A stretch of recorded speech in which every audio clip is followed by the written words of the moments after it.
Olá, meus caros alunos, aqui é Ricardo Salviano, eu sou professor de Bioquímica e Imunologia do Instituto Federal do Sudeste de Minas Gerais, no campus de Barbacena. E nessa videoaula, hoje a gente vai dar continuidade ao nosso assunto sobre imunidade adquirida e a gente vai aprofundar um pouquinho mais sobre a imunidade mediada por linfócitos T, a imunidade celular, ok? Nas próximas videoaulas, a gente vai focar um pouquinho mais nos mecanismos de defesa que essas células exercem na resposta contra agentes infecciosos. E a gente deve lembrar que a imunidade adquirida ela é mediada por duas grandes populações de linfócitos, os linfócitos B e os linfócitos T, que são subdivididos aqui em dois grandes grupos, os linfócitos T auxiliares e os T citotóxicos. Okay? As principais funções desses linfócitos T elas estão voltadas principalmente na ativação de macrófagos, ele torna esse macrófago mais ativo na destruição de agentes infecciosos fagocitados, agem ali também no auxílio nos processos de inflamação, na ativação dos linfócitos B, ok? Já os linfócitos T citotóxicos agem no processo direto de morte celular da célula infectada, beleza? O que mais que a gente deve lembrar?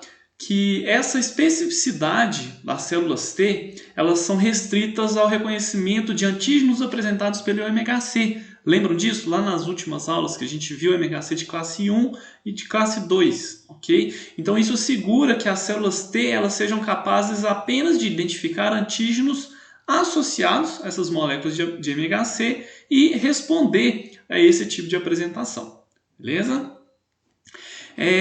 Esses linfócitos T, tanto o CD4 quanto o CD8, eles executam várias funções de defesa contra micro-organismos que são agentes infecciosos intracelulares. Okay? Isso tem que ficar claro para todos vocês. O linfócito T vai reconhecer antígeno intracelular.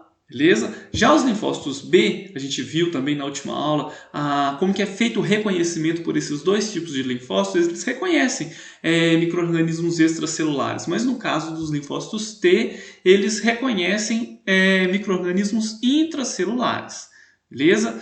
Vamos tentar entender como que são esses processos de reconhecimento, os mecanismos que são utilizados por essas células, os linfócitos, para executar a defesa de um determinado organismo e como que é feita essa estimulação, como é que esse micro-organismo interno estimula o linfócito T, beleza? Então olha aqui, dois tipos de infecção podem levar os micro-organismos a entrarem dentro de uma célula. Primeiro, eu tenho aqui um fagócito, imaginem aqui comigo, um macrófago, por exemplo. Os micro-organismos fagocitados, eles podem sobreviver dentro dos fagolizossomas, beleza? E esses micro-organismos eles podem escapar desses fagolizossomas direto para o citosol da célula. Estão vendo aqui o rompimento desse fagolisossoma? Então aqui eu tenho uma primeira opção de um micro-organismo que sobrevive dentro da célula, ou seja, ele é intracelular. Aqui a gente tem até alguns exemplos de bactérias intracelulares, fungos, protozoários, certo? Então aqui eu tenho alguns exemplos de micro-organismos que ocorrem dessa maneira aqui, que escapam de um fagolisossoma e caem no citoplasma, beleza? Outra possibilidade de um agente infeccioso sobreviver dentro do citoplasma são os exemplos de células que não foram fagocitadas, ou seja, a célula não fagocitou aquele agente infeccioso, mas ele conseguiu penetrar dentro da célula. Isso a gente tem claro para os vírus, ok? Então as células, por exemplo, uma célula epitelial, ela pode ter um receptor que reconhece uma determinada fração do vírus ali, e esse receptor, então, ele age promovendo ali um sinal que vai promover a entrada desse vírus para dentro da célula, de uma maneira que ele não foi fagocitado. Ok? Então, essa penetração aqui ela é muito característica dos vírus, das riquétias, certo? E também de alguns protozoários, como o Plasmodium, o Cryptosporidium, Pavium, certo? Então, são alguns exemplos aí de agentes infecciosos, né? Para a gente não falar micro-organismos para os vírus, né? Que existem aí essas denominações de ser um ser acelular, mas que consegue sobreviver, certo? Então vamos chamar de agente infeccioso para não criar confusão nenhuma na cabeça de vocês, ok? Então a gente tem essas duas possibilidades de agentes infecciosos intracelulares, beleza?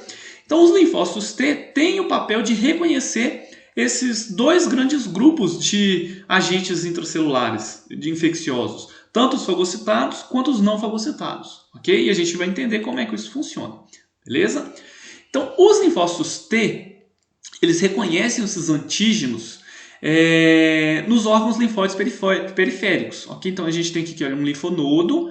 E como é que essa apresentação ela é feita? A gente também viu nas últimas aulas que um micro-organismo, ao vencer uma determinada barreira física, trato gastrointestinal, respiratório, epitelial, ok? Então, aquele micro-organismo ali, aquela porta de entrada, ela tem algumas células que têm a propriedade de fagocitar um determinado micro-organismo, e essa célula, por exemplo, uma célula dendrítica, ela perde a sua adesão naquele local onde teve infecção, a penetração do agente infeccioso, e ela se locomove até os órgãos linfóides periféricos, ok? E lá ela vai apresentar o antígeno via MHC para linfócitos T, beleza? Então essa indução ela vai promover tanto a expansão das células T quanto a sua diferenciação.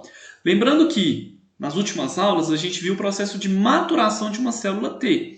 Okay? Então a célula T ela sofre o processo de maturação e vai gerar uma célula madura que ela é virgem. O que é uma célula madura virgem? É aquela que ela está pronta para reconhecer um antígeno, mas ela nunca entrou em contato com esse antígeno estranho. Certo? Então, ao reconhecer esse antígeno estranho, aqui nesse momento que a gente está acabando de ver aqui, que olha, apresentado por uma célula apresentadora de antígeno, pode ser aqui uma célula que está expressando tanto MHC de classe 1 quanto MHC de classe 2, que vai ser restrito, né, nos reconhecimentos dos linfócitos TCD8 e TCD4, beleza?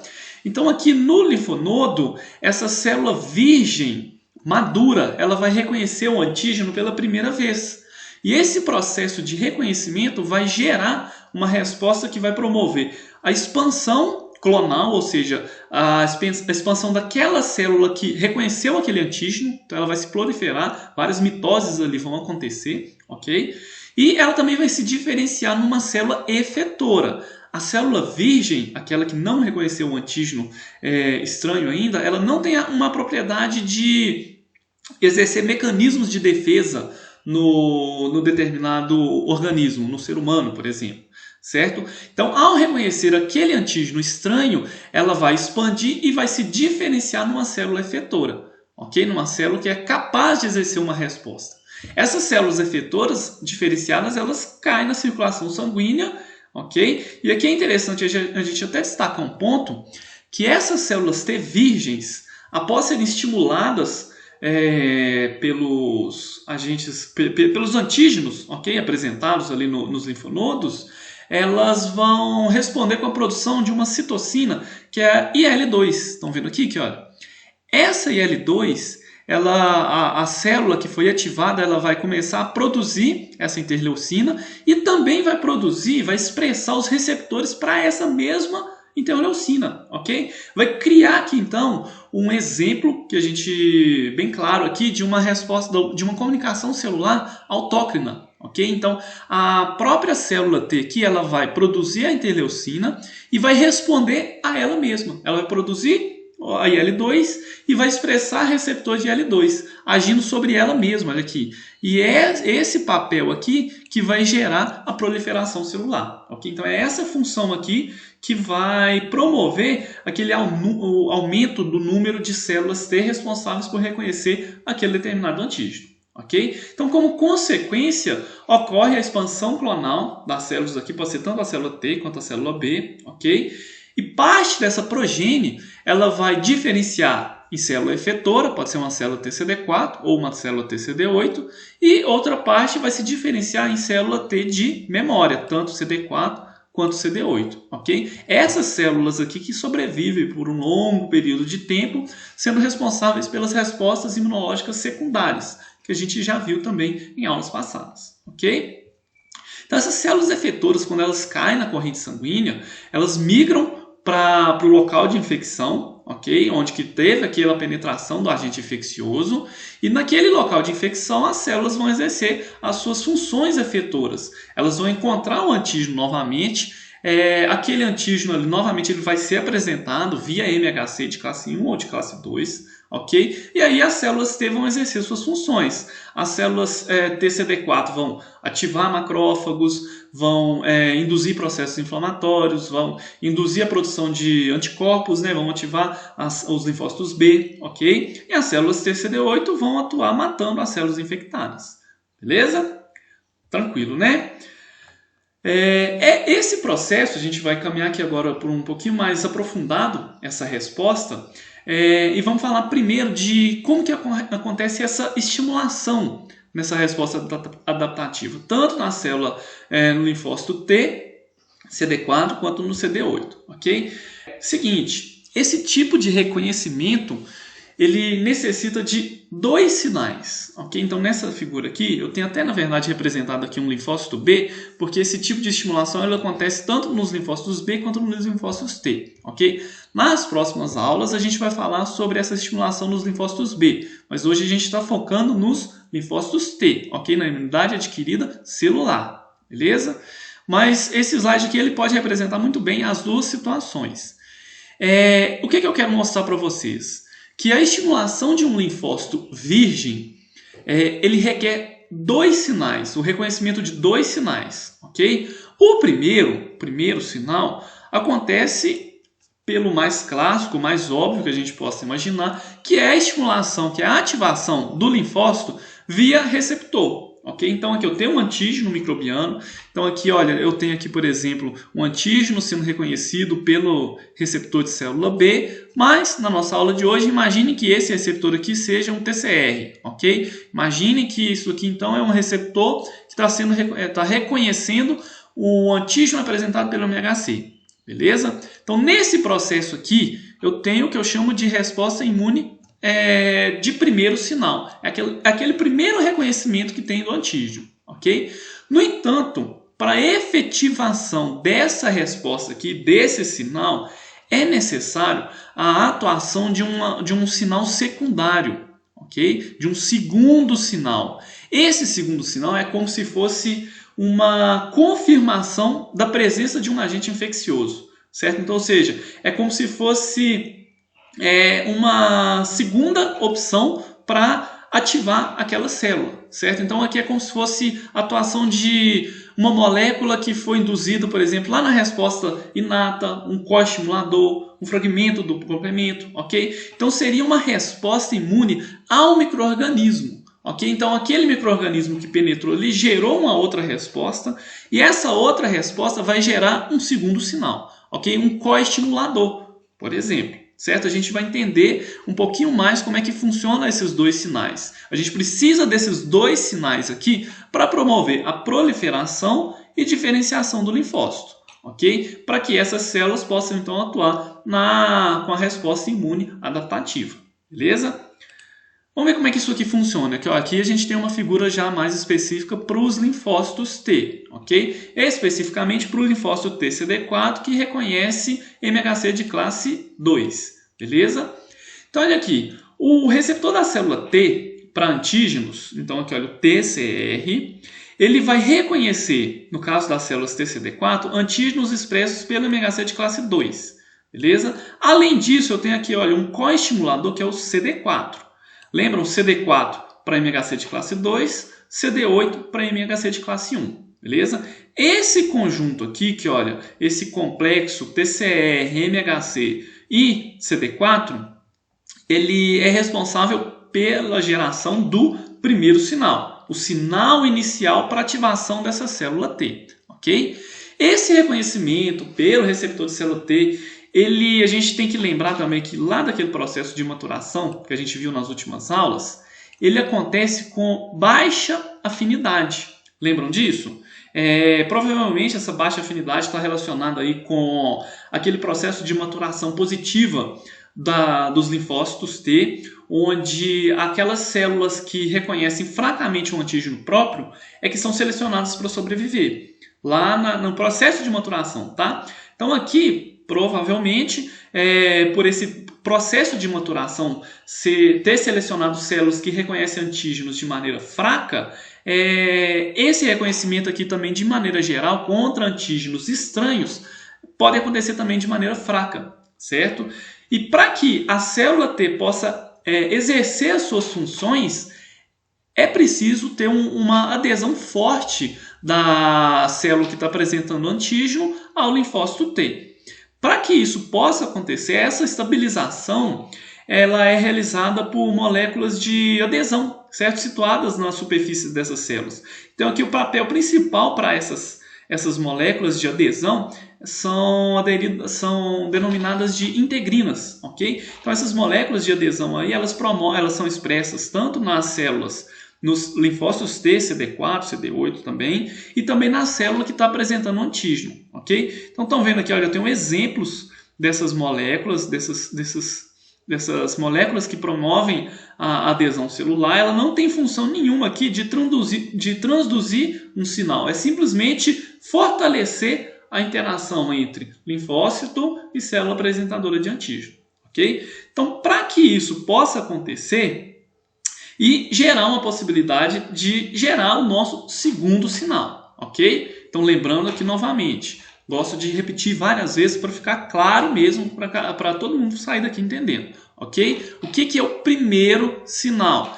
É o reconhecimento do antígeno pelo receptor da célula T, ok? Então aqui que olha, o TCR reconhecendo, pode ser tanto aqui pelo MHC de classe 1 ou de classe 2, e aqui o seu receptor subsequente, ele vai promover então a resposta que a gente chama de primeiro sinal, ok?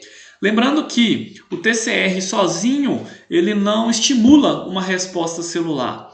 Ele precisa de moléculas coestimuladoras também. Lembra que a gente viu lá na última aula o CD3, as cadeias zetas, esses componentes aqui que eles não reconhecem os peptídeos antigênicos, mas eles participam da resposta celular, ok? Também aqui envolvidas no primeiro sinal, beleza? Relacionados aqui com o TCR, beleza?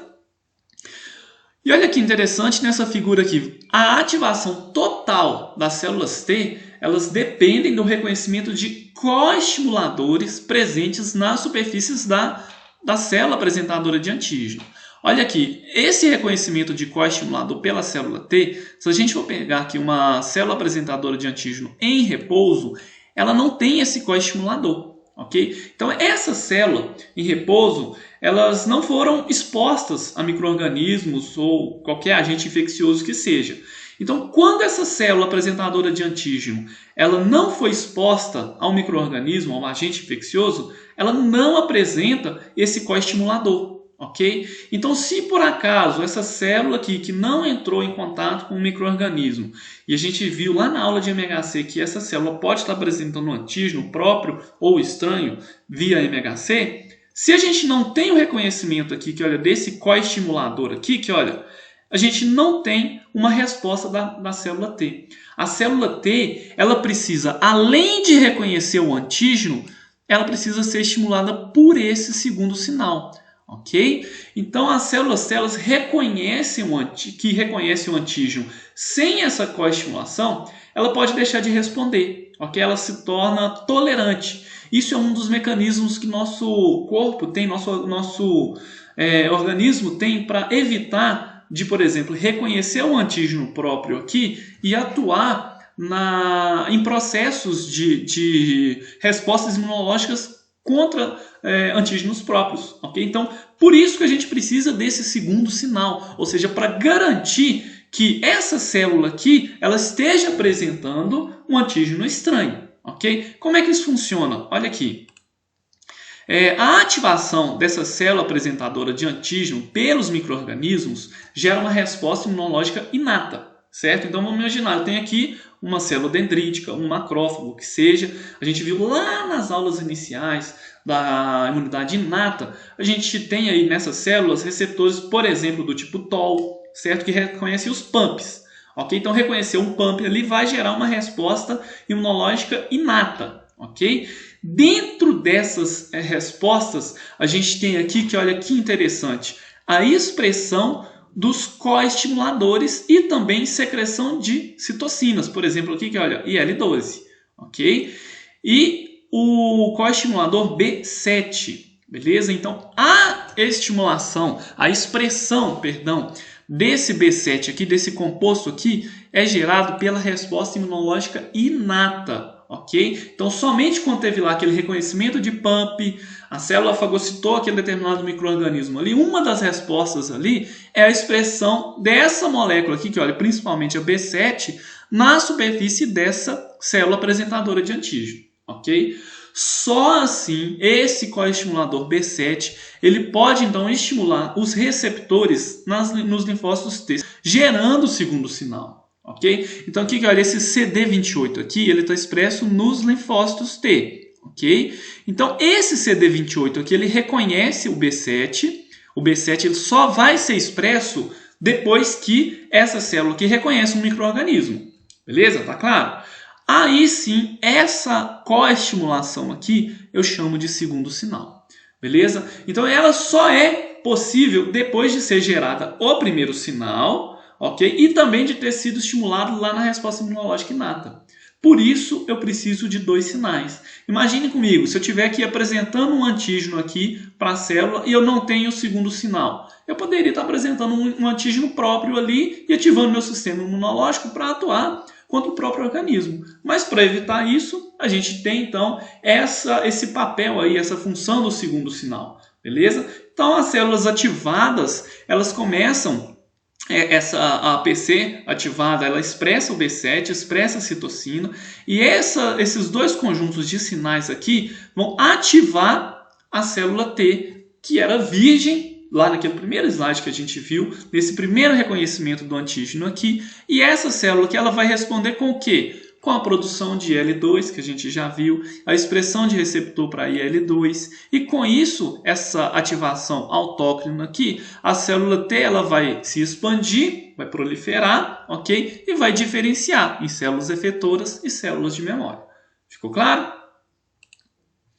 Então, nesse gráfico aqui, que olha, a gente consegue ver esse papel da expansão clonal após aqui a célula começar a produzir a IL-2, e a IL-2 age sobre si, né, e promove esse processo de diferenciação, de expansão clonal. Ela vai sofrer vários processos de mitose, ok? Esse processo acontece somente depois daqueles 2 sinais, do primeiro e do segundo sinal, e ela vai começar esse processo de proliferação cerca de 1 a 2 dias após ter ativados pelos antígenos e também pela coestimulação. Eles começam a proliferar a cerca de 1 a 2 dias, certo? Resultando na expansão clonal desses linfócitos. E essa expansão ela fornece rapidamente uma grande população de linfócitos antígeno específico, ou seja, aquelas células virgens, elas reconheceram um determinado antígeno e aquela célula que reconhece aquele antígeno é que se expandiu. Então aí que eu vou ter um grande número de células que vão se diferenciar e que são capazes de reconhecer aquele antígeno que foi reconhecido no início das respostas, ok? Além desse processo de expansão clonal, a gente também tem durante esses primeiros dias aqui o processo de diferenciação. Ele ocorre junto, não é, por exemplo, lá depois de ter tudo se dividido que a célula se diferencia. Cerca de 3 a 4 dias após a exposição ao micro-organismo, a célula também já começa a se diferenciar. Então o processo de expansão clonal e diferenciação, ele ocorre basicamente ao mesmo tempo, ok? Então, essas células, depois de diferenciadas, depois de acontecer a expansão, a diferenciação, elas migram para o local de inflamação, ok? De infecção, e ali elas vão exercer as suas respostas, erradicando aquele processo, aquele agente infeccioso, beleza? Então, dentro de 1 ou 2 semanas após essa ativação aqui, que a gente pode ver aqui no final desse gráfico, as células T que expandiram, elas vão começar a morrer. Certo? Então elas, devido à falta de estímulo, a gente não tem mais o agente infeccioso, não vai ter mais o estímulo por aquele agente infeccioso, então essas células T efetoras, elas começam a morrer por apoptose, restando apenas aquelas células que se diferenciaram em células de memória. Ok? Essas células de memória elas sobrevivem por um longo período de tempo e vão atuar ali por exemplo, nas respostas imunológicas secundárias. Ou seja, quando aquele mesmo agente infeccioso, aquele mesmo antígeno, ele ativar essa célula de memória, a gente já vai ter várias delas aqui já prontas para se expandir novamente, então a gente vai ter uma resposta secundária mais rápida, mais efetiva quanto aquele mesmo agente infeccioso. Beleza? A gente vai ficar por aqui nessa primeira etapa do nosso assunto, ok? Na próxima videoaula a gente vai falar um pouquinho mais detalhe sobre os mecanismos efetores dessas células, tanto o TCD4 quanto o TCD8, ok? Então fico aguardando vocês na nossa próxima videoaula. Grande abraço!